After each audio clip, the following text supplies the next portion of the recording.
Welcome, CT here. So today, this is a bonus video for you guys. I am just going to take a look at the extra things that I was collecting while playing the game. So the first thing I wanted to take a look at is what the dog tags are. All it says is customized dog tags. I would get these periodically throughout the game for like achieving things or something. I didn't really understand what it was. Okay, it says templates. These are all things I unlocked for clearing chapters, it looks like. Okay. I guess let's do the last one. That's all that is? Do I have to use them all? Oh, I do.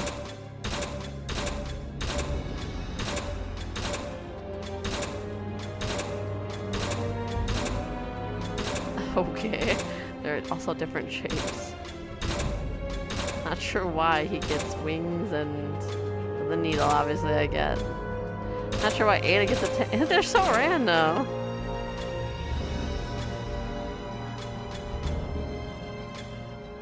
Well, maybe we should go in the style of the channel. And then... now we gotta pick the emblem. Acquire the longest night trophy. See, I don't know what any of these are.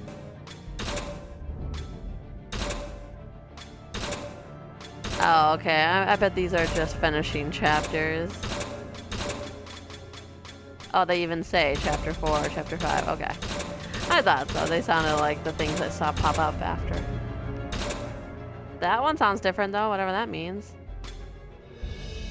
Or give a little push.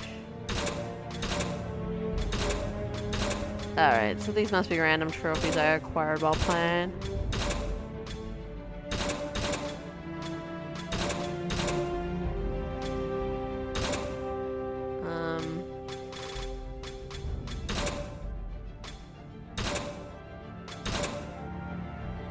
Let's see. I guess we'll go with the skull that says finish what you start. Still in keeping with the channel. Alright. Title. Curious fan. Been around the block. My skills. Title collector. Earning medals. I don't really get what these are. 20 figures. How do you collect figures?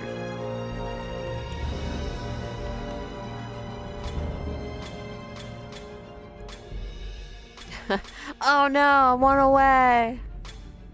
Too bad. I guess we'll just leave it at Resident Evil? Or no? Oh, it already says Resident Evil. Let's not do that then. Let's do been around the block. Oh, I played it for 50 hours. Felt like it too. That's not a compliment. Alright, so that's our dog tag. I guess it's just some random extra thing you can do. Very nice. I'll have to zoom in. This is what we're getting, people. Lovely. Very lovely. How appropriate, since we are almost finished with the Resident Evil games. 2 to go. Okay, let's see. And then the other extra content was the Serpent Emblems you could find. Oh, should we look at records? What's that? I found, oh, that's pretty good for a first go around. I found 51 of the emblems. Technically, 3 more than that, because I saw 3, I just couldn't get them, because either I missed them at the time, or... So I know where 54 of them are. Skill points earned... Okay. Well, that's weird. Then it says total time played was 24 hours. Well, which is it? Probably the 60-hour one, right? Because each campaign felt like maybe I was playing for maybe 10 hours? Except for Ada, that was shorter. Oh, here's my... Oh, look at that fanciness. Oh, I see. The silver is one thing, and then they get even fancier. Yeah, I'm assuming I just got better, and that's why I got a couple of those in the later chapters. Man, only if you hate yourself would you play this game on no hope. Oof. Okay. Okay. It's a weird thing to track. I mean, really, what's the point? Anyway, weapons. Uh-huh. Okay. Apparently there were slight differences in the assault rifles and other guns I had, which I didn't notice because they all just play the same to me.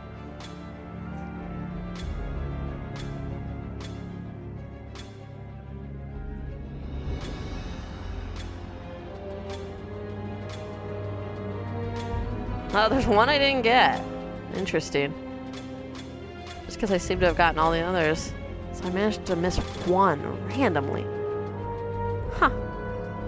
Could be with the character I haven't been, though. That's probably what it could be. Alright, enemies! Just flipping through them because there's so many, just like the weapons, so.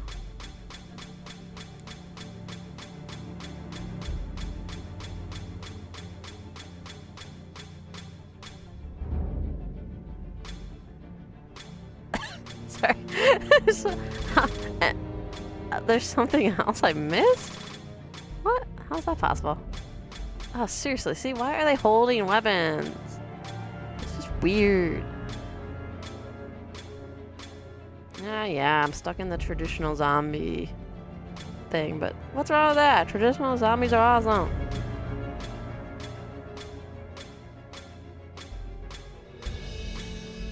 There were dogs, okay? I thought so. Overman? Oh, the big guys. Oh, I forgot to mention them at the end of my other video. I like those enemies too. Those are good. This guy's dumb. He's fine. Just the transformation is goof. I mean, a T-Rex, really? That's enemies, and then the medals. Okay.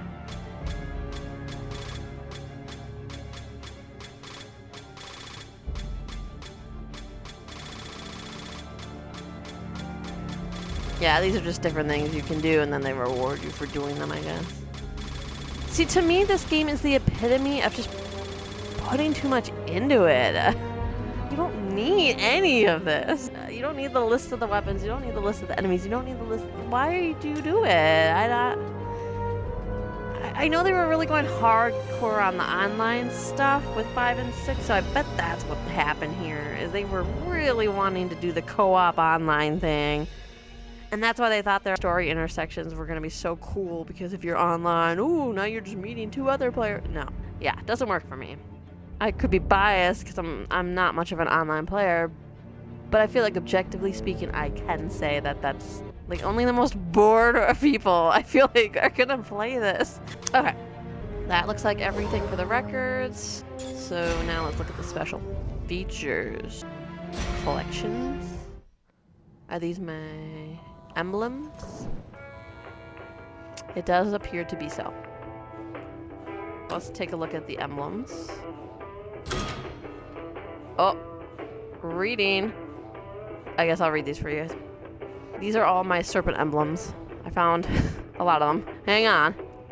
Leon and Adam. Leon Kennedy and U.S. President Adam Benford are not only close friends, but champions of similar causes. When President Benford was a high-ranking government official, he handpicked Leon, elevating him to his high-ranking status. The two men were both motivated by a righteous desire to root out bioterrorism following the events that transpired in Raccoon City in 1998.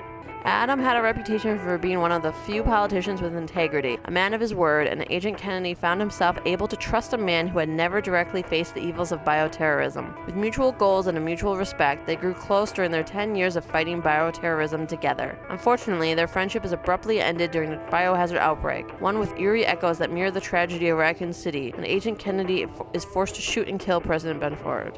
See, to me, the two never really felt similar. I don't know. I think it's the pacing. You don't get to stop and enjoy anything, so everything was just kind of happening and you just kind of shrugged and kept firing. The Raccoon City games definitely do it better. You get to take it in. So that's the first one.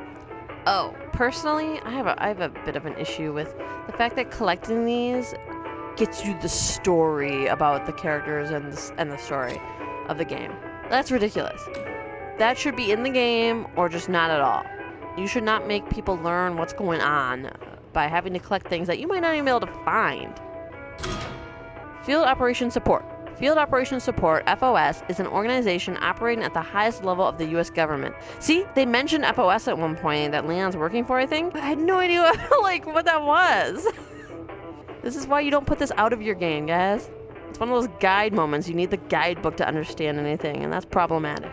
Its original mission was to provide support for agents from multiple U.S. intelligence agencies discharging their duties around the world. As the dangers posed by bioterrorism came to take priority for U.S. security, the FOS was involved to oversee all operations that deal with response to and prevention of bioterrorism. The FOS was originally formed in 2011 by Adam Benford, with Ingrid Hunnigan installed as operations coordinator and Leon Kennedy as its chief field agent. Zombies. In 1998, a biohazard incident involving the T-virus contaminated the entirety of Raccoon City. Inhabitants infected by the virus succumbed to infection, but their corpses were reanimated by the same virus into shambling, flesh-eating creatures. Reports from the incident indicated that many of the revenants' eyes were glazed over and their skin had either decayed or been flayed. As these revenants resembled the Walking Dead of horror fiction, they were given the decidedly unscientific name of zombies. The source of the current biohazard event in Tall Oaks remains unknown, but the stages of infection of the victims bear a striking resemblance to those of Raccoon City. For better or for worse, the appellation of zombie has been applied to these victims as well.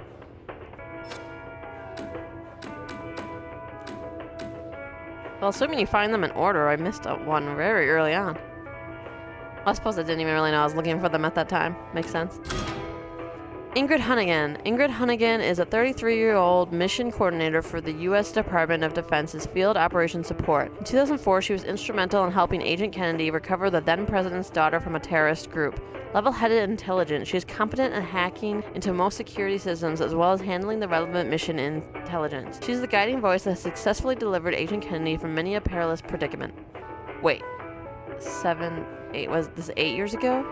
She was 25 in Resident Evil 4. First of all, no, she was not. And second of all, you don't get a job like that at 25. Oh, wow. That's a typical Resident Evil thing. Make people way younger than they ever would be in real life to be in a position they have. What a silly thing. Leon on the Raccoon City incident. In 1998, a biohazard incident involving a man-made virus contaminated the entire town of Raccoon City. The town of 100,000 became ground zero for the world's single worst biohazard outbreak in the 20th century. The clinical naming of the event as the Raccoon City incident does nothing to express the tragedy and horror that occurred in that idyllic American town. During the incident, a rookie police officer named Leon Kennedy was caught up in the nightmare. He was attacked by human-infected, aka zombies, and Umbrella-engineered bioorganic weapons. Against all odds, he and a few other survivors were able to escape the city. He regretted that he was only able to save so few people that day. Look at that weird space. And the events that transpired in Raccoon City etched themselves indelibly on his mind. From that point on, he vowed he would do all he could to ensure the world would never see a tragedy like Raccoon City repeated. Tall Oaks Cathedral and the Underground Lab. Standing out in the skyline of Tall Oaks is a cathedral that marks a plot of land that has been in the Simmons family for generations. This land primarily serves as a meeting ground for the family's secretive dealings. There are many hidden passageways and booby traps to obstruct any potential interlopers. The current head of the family, Derek C. Simmons, recently had a portion of the underground chamber refurbished into a modern research laboratory so he could have scientists conduct research on the C virus. Yet it still looked like crap, so I don't believe you, I guess. It doesn't make any sense why it still looked terrible. And so this is an actual family? I always thought it was just a group called The Family. How did I misunderstand that? Well, then again, unless it's Simmons' family that runs it, and then they have people working for them, and kind of like a criminal family. Okay, it works. Fine. Lepotitsa. Assuming I'm pronouncing that correctly. Lepotitsa is a victim of the C virus, although one that is extremely mutated. The word Lepotitsa, ironically, is derived from the Serbian word for woman of beauty. The creature's body is covered in large pores that secrete a deadly gas. Anyone who inhales its fumes will die and be reanimated as a zombie, unless you're a main character. Oh, that's not there? Oh, okay. Let me scratch that part out. I never said that. Shh. One creature has the potential to infect an area within a 3-mile radius. Unlike a traditional zombie infection, which is spread by a zombie's bite or contact with contaminated blood, this creature turns the virus into an airborne agent, thus creating a contaminant that is harder to avoid. The bioterror attack that Agent Kennedy encountered in Tall Oaks was triggered by this creature, though it still doesn't explain how they turn so fast. Oh, I see. And then if you get all of them in a row, you get a figure. Hey, look at this. It's all my fault. It is your fault. I did this. You should have gone to prison. Makes no sense that you didn't. Okay, that's that. Helena Harper, too. Oh no, but I missed the first one. I'll never know her now. Helena Harper doesn't compromise her beliefs, except when her sister is kidnapped, and is not one to step aside and let others take charge, unless her sister is kidnapped. She does, however, have a tendency to let her emotions get the best of her, like when her sister was kidnapped. She was in the top of her class, of course she was, and the agency's first choice for the job, naturally. But officials were concerned that she would let her morals get in the way of her work. They were right. Morals? What kind of work was she doing? Wasn't she just security for the president, like Secret Service? What is she supposed to be doing? While investigating a series of murders, Helena successfully found and apprehended the killer. In the process, she used excessive force on the suspect and was suspended from the agency. She claimed she had to shut the killer up because he was making threats in front of the victim's family. Okay, see, she doesn't have a problem with morals. She shut them right down to beat the crap out of this guy. After her suspension period was over, she found herself in situations where she couldn't maintain her self-control. When Deborah's boyfriend became abusive, an enraged Helena shot and injured him. Her superiors were unwilling to overlook her gross misconduct, but they didn't want to fire her, so they transferred her to the Secret Service. Sorry. I need a moment. Okay, first of all, what? You don't get a promotion. What? Being in the Secret Service is a promotion. Any way you look at it, that is a high honored guard. What the F? During the attack on Tall Oaks, Helena was manipulated by Derek Simmons in his plan to assassinate President Adam Benford. See, this is informed skill and attribute. Oh, wow. The first paragraph basically said she is the best. But then every paragraph after was basically just, yeah, she's actually pretty bad. She's not good at this. She probably shouldn't be doing this. Wow. The catacombs. The catacombs that maze their way under Tall Oaks go back almost 400 years. They are the final resting place of not only members of the Simmons family, but those who have served the mysterious organization known as the Family. These underground burial chambers are not known to the public, but the catacombs themselves are still protected by many elaborate contraptions to keep outsiders from digging too deeply into the family's secret affairs. Although the catacombs are primarily used by the Simmons family, the primitively constructed caves and altars hint at the existence of inhabitants prior to them. Okay, my issue with the family is they hint at them here, and we never learn anything about them or what they might have affected in the world or the country. We're, I guess, supposed to assume everything, but that's goof. I'm not gonna believe you just because you say you're all powerful. Lots of crazy people say that. They want to have power, they think they have the power they want, but they don't. So as far as I know, the family are just people who think they have power, and they just kind of did while Simmons had his position, but now they don't. We're just gonna go with that. Unless I hear otherwise. Leon and Ada. Ada Wong is a... Yeah, explain that, Leon and Ada, to me. Please explain that to me. Ada Wong is a spy whose major activities occur off the grid. Not much is known about her, not even if Ada Wong is an alias or her real name. I'm sure it's an alias, but okay. Ada first encountered Leon Kennedy during the Raccoon City incident in 1998, when Leon was a callow rookie police officer. What does callow mean? Stop using words that most people aren't gonna know. Trying desperately to escape from the nightmare that had enveloped Raccoon City. Ada was in the city carrying out a mission for a rival company to the Umbrella Corporation. When circumstances threw the two together, Ada hid the nature of her activities while using Leon to help her carry them out. The life and death struggle they endured brought them close together, and Ada ended up saving Leon's life. See, we don't really see them get brought together. I could see Ada saving Leon's life as maybe making him get obsessed with her, but even before... No, because Leon saves her life too. I guess maybe that's what made them all weird into each other. Even though at the end I would not care about that anymore when she betrayed me. Unfortunately, they had to make their way out of the city separately, but they could not forget what they felt for each other. Well, yeah, she faked her death, or at least almost ended up dying for real after betraying him. can't forget what they felt for each other? I say, I don't believe you. Even if it's true, they're just idiots then. What is this? Talk about unhealthy. I can't let this go because it's just so absurd. Alright, I'm gonna let it go. Following their escape, their paths would cross from time to time. Leon as a US government operative and Ada as a spy. Ada makes no qualms about using Leon when it suits her needs, but Leon is loath to bring himself to be done with her. Exactly! They don't consider each other enemies, but it's hard to tell how they feel for each other. Complicated is the word that aptly summarizes their relationship. No. I think the word you're looking for is stupid. Anywho. I'm gonna mispronounce this one. Resclapange.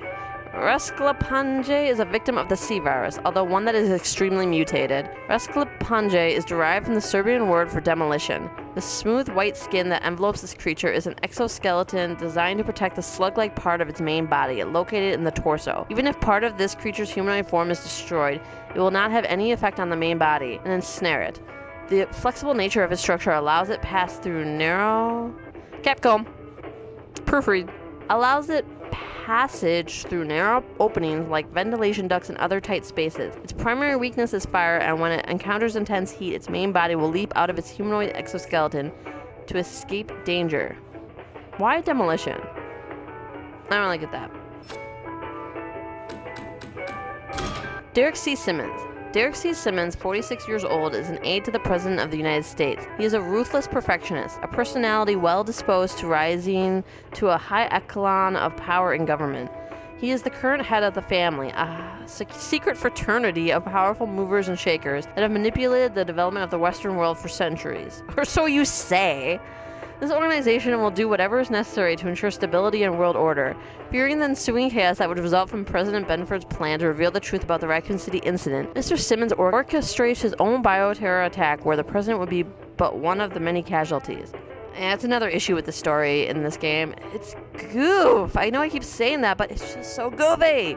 There's no way these people were around manipulating events from the background. It just makes retroactively all the other games lesser. Good job, Capcom. You need to erase this game from existence, which you quite possibly are doing, since, like I said, Resident Evil 2 already erases what happened in Resident Evil 6. You know, at least interaction-wise. Derek's first transformation. After Derek Simmons is injected with an enhanced C virus, he enters a Stage 1 mutation. At this stage, his upper body maintains a humanoid appearance, and his violent tendencies are amplified. He has yet to lose his sense of self. His legs, however, transform into something beast-like, and he is powerful enough to outrun a high-speed train. He can also use shards of his own bone as projectiles, and can fire them off with deadly accuracy. Any bone matter lost in this manner is regrown thanks to the effects of the C virus. Yeah, this weird decision to make bone matter a weapon. Let's undo that, because it's dumb. Derek's second transformation. As the C-virus infection begins to take root in Derek's body, he enters a Stage 2 mutation. At this stage, Derek's body resembles a gigantic dinosaur, and his musculature is quite dense. Unlike the Stage 1 mutation, Stage 2 Derek behaves instinctually instead of rationally. His driving force is to devour his enemies, and he even goes as far as to leap into the sky and attack a helicopter Ada is piloting. Yeah, you guys sound like you think it's cool, but it's dumb. That's all of Leon's campaign symbols and documents. I will end the video here and continue on with the other campaigns. That was 1, 2, 3, 4, 5, 6, 7, 8, 9, 10, 11, 12, 13, 14. Thanks for watching, guys. Come back for the next one. Bye.